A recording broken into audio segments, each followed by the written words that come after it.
दोस्तों, आज के इस वीडियो में हम बात करने वाले हैं नैतिक शिक्षा कक्षा 7 का पाठ 11, जिसका नाम है मिलजुल कर रहना। हमारे समाज में मिलजुल कर रहने की विभिन्न धर्मों के बीच किस तरह चाहिए, वो चीज़ हम इस पाठ में सीखेंगे।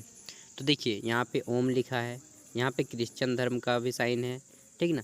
हिंदू धर्म का भी है, मुस्लिम धर्म का भी है, सारे धर्मों का साइन है। अब देखते हैं, विश्व के विभिन्न कोनों में लोग कई धर्मों का पालन करते हैं, जैसे कि हिंदू, इस्लाम, ईसाई, सिख, जैन, बौद्ध, यहूदी, पारसी और आदि आदि। विश्व में कई और धर्म हैं। इनको मानने वाले लोग विश्व के विभिन्न क्षेत्रों में रहते हैं। ये सभी धर्म हमें प्रेम, सत्य, मदद, एकता, सहयोग, अहिंसा, अच्छे विचार, अच्छे शब्द एवं नेक कार्य सिखाते हैं। हिंदू, इस्लाम आदि के पूजा, इबादत, प्रार्थना के अलग अलग तरीके हैं, जिनका आधार ईश्वर के ऊपर विश्वास एवं आस्था है। ये सभी किसी एक की तुलना में कुछ खास मूल्यों पर बल देते हैं। कोई भी धर्म नकारात्मक यानी कि नेगेटिव मूल्य नहीं सिखाता। हम किसी धर्म का पालन इसलिए करते हैं क्योंकि हम ऐसे माता पिता के संतान हैं जो किसी विशेष धर्म का अनुसरण करते हैं। यानी कि हमारा धर्म वही होता है जो हमारे माता पिता का धर्म होता है।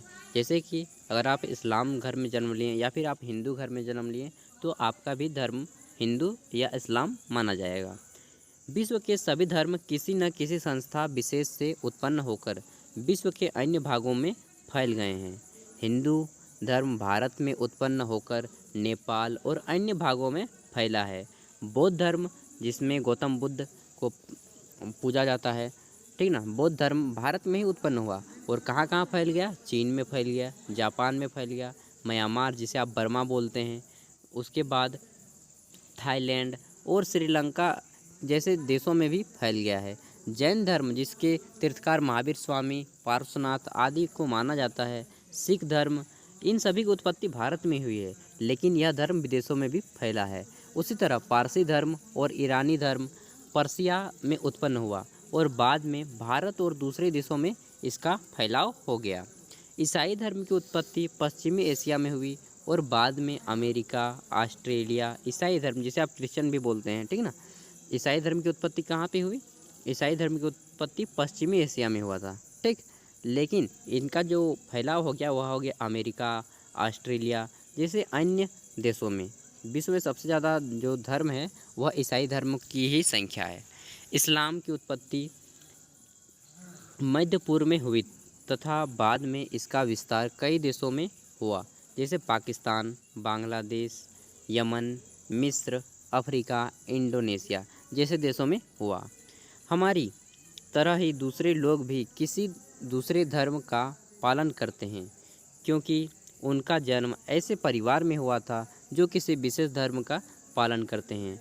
हमें किसी अन्य धर्म का मजाक नहीं उड़ाना चाहिए। बहुत से लोग मजाक उड़ाते हैं कि अरे आप हिंदू हैं, अरे आप मुसलमान हैं। नहीं, मजाक नहीं उड़ाना चाहिए दोस्तों। हम अपने एवं दूसरे धर्म का आदर करना चाहिए। जिस प्रकार हमारा धर्म रिस्पेक्टेड भाव से आप लोग पूजते हैं, उसी प्रकार दूसरों को भी जो धर्म है उससे भी आप पूजा कीजिए। भले ही पूजा ना कीजिए, लेकिन उनका सम्मान क्या कीजिए। कि बोलिए कि मौलवी साहब आप कहाँ जा रहे हैं, चाहे आप जुम्मा अदा करने गए या नहीं गए हैं, या फिर हिंदू हैं तो पुजारी जी बोलिए, ठीक ना। किसी भी धर्म का सम्मान कीजिए, तो अच्छी बातें सीख पाएंगे और अच्छा इंसान बन पाएंगे। यही समाज में रहने का एक बहुत ही जो क्या बोलते हैं ना मूल्य, एक अच्छा मूल्य है कि सभी धर्मों का सम्मान करें और किसी भी धर्म को नीच ना दिखाएं कि अरे आप इस धर्म से हैं, इस धर्म के लोग तो सब बर्बाद होते हैं। नहीं दोस्तों, सभी धर्म जो हैं हम मानव की एकता के लिए बनाया गया है, मानव को ऊंचा उठाने के लिए बनाया गया है। जो लोग किसी एक धर्म का पालन करते हैं वे कुछ खास रीतियों को मानते हैं।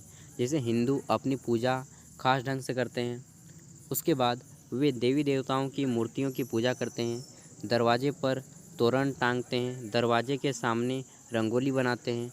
ठीक उसी प्रकार मुस्लिम यानी कि इस्लाम मस्जिद जाते हैं, वे दिन में 5 बार नमाज अदा करते हैं और तो और रमज़ान के महीने में रोज़ा यानी कि उपवास भी रखते हैं। इसके अलावा दोस्तों इस्लाम धर्म में शुक्रवार के दिन, ठीक ना, शुक्रवार के दिन वे लोग क्या करते हैं, मस्जिद में जाकर अपना जुम्मा भी पढ़ते हैं, ठीक ना। तो इसी प्रकार हिंदू का भी है कि सोमवार को सोमवार शिव देव की पूजा करते हैं, मंगलवार को आपका ये जो है हनुमान जी की पूजा करते हैं। सभी धर्मों का अपना अपना एक रीति रिवाज होता है। अब देखते हैं ईसाई हर रविवार को कहाँ जाते हैं, चर्च जाते हैं। प्रत्येक संडे को ईसाई धर्म के लोग, क्रिश्चियन जिसे आप बोलते हैं, वे कहाँ जाते हैं, चर्च में जाते हैं, जहाँ वे प्रार्थना करते हैं। हिंदू धर्म मानने वाले शादीशुदा औरतें अपने माथे पर बिंदी लगाती हैं और एक खास किस्म की माला पहनती हैं जिसे हम मंगलसूत्र कहते हैं। बाकी धर्मों का अनुसरण करने वाली महिलाएं अपने माथे पर बिंदी नहीं लगाती। विविध धर्मों के लोग यानी कि अनेक अनेक धर्मों के लोग पहनावा, रहन सहन और उपवास की तरह ही खान पान में भी अंतर होता है। त्योहारों के अनुसार विशेष प्रकार के व्यंजन की परंपरा रही है। उदाहरण के तौर पर होली में हिंदू धर्म के लोग पुआ पकवान बनाते हैं और रंग आदि को खेलते हैं, ठीक ना, गुलाल खेलते हैं। जबकि ईद में इस्लाम धर्म मानने वाले लोग यहाँ सेवैया बनाया जाता है। क्या बनाया जाता है, सेवैया बनाया जाता है। इसी तरह क्रिसमस में केक खाने की परंपरा है ईसाई धर्म में। इसी तरह विभिन्न धर्मों, त्योहारों और आपका वैवाहिक समारोह में ही मनाया जाता है। सिख धर्म का कुछ और है, ठीक ना। तो सभी धर्मों का एक अपना अपना रीति रिवाज होता है। अब आगे देखते हैं, सभी धर्म के लोग यहाँ पे एक साथ मिलकर ईश्वर से प्रार्थना कर रहे हैं, ठीक ना। और बोली जाने वाली भाषा भी अलग अलग होती है। इन धर्मों के लोगों की बोली जाने वाली भाषा भी कई बार अलग होती है। रीति रिवाज और बोली जाने वाली भाषाएं सिर्फ धर्म से ही जुड़ी नहीं होती, बल्कि इनका संबंध व्यक्ति के विशेष क्षेत्र से भी होता है।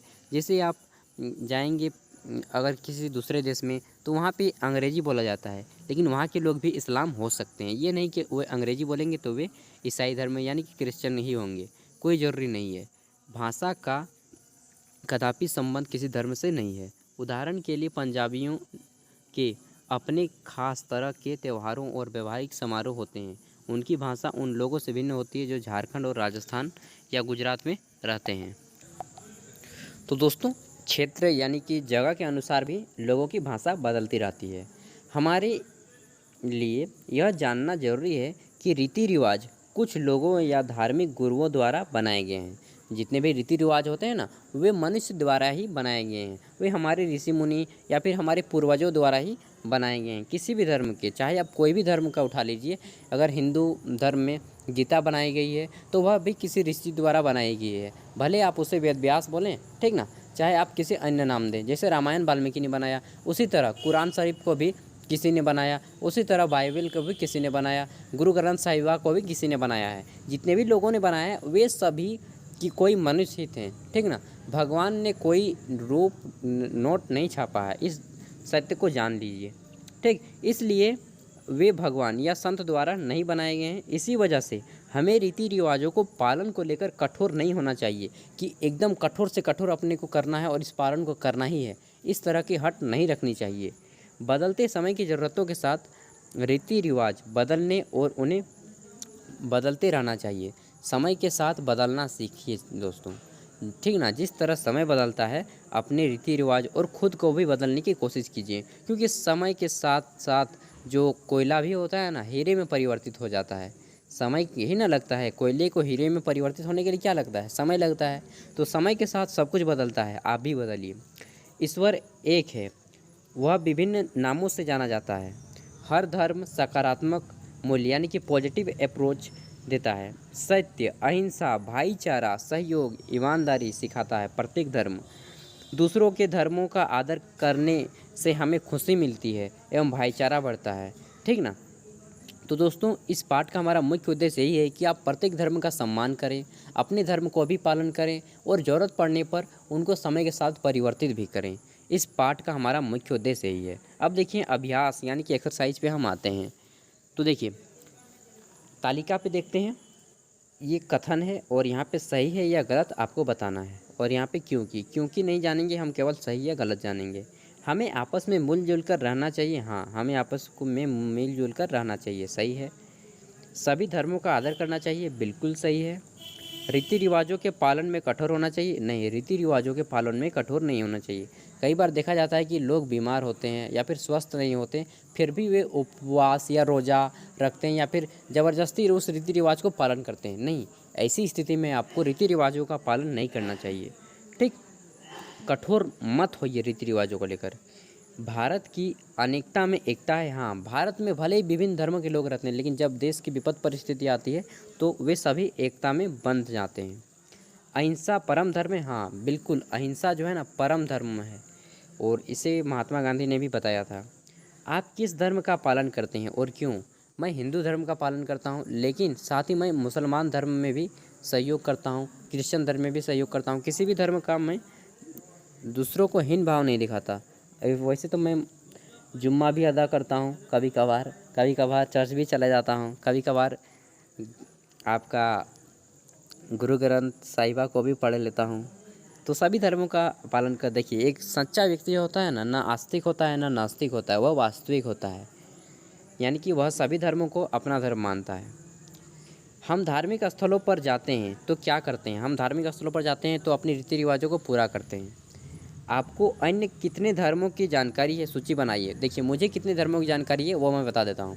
हिंदू धर्म, इस्लाम धर्म, सिख धर्म, यहूदी धर्म, ठीक ना, उसके बाद क्रिश्चियन धर्म, बौद्ध धर्म, जैन धर्म। तो आपको मैंने 7 धर्मों के नाम बता दिए।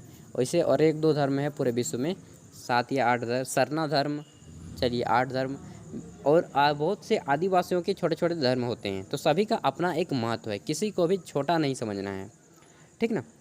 आपको अन्य कितने धर्मों की जानकारी ये हो गई।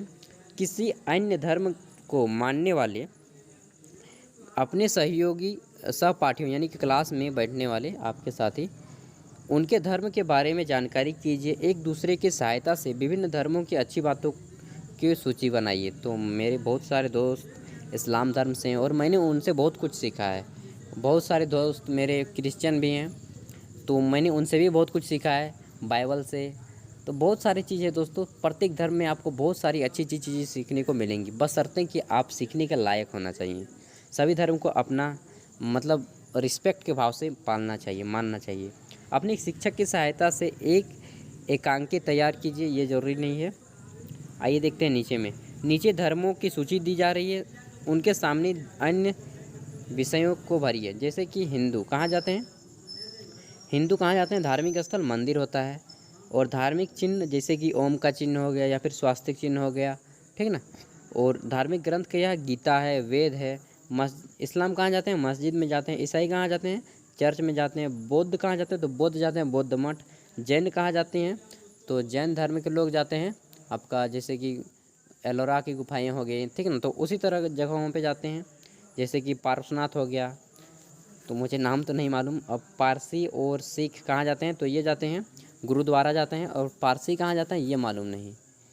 उसके बाद चिन्ह कहाँ है और धार्मिक स्थल क्या है? तो धार्मिक स्थल सिख का है गुरु ग्रंथ साहिबा, पारसियों का मालूम नहीं, बार्सिलोना या फिर कुछ।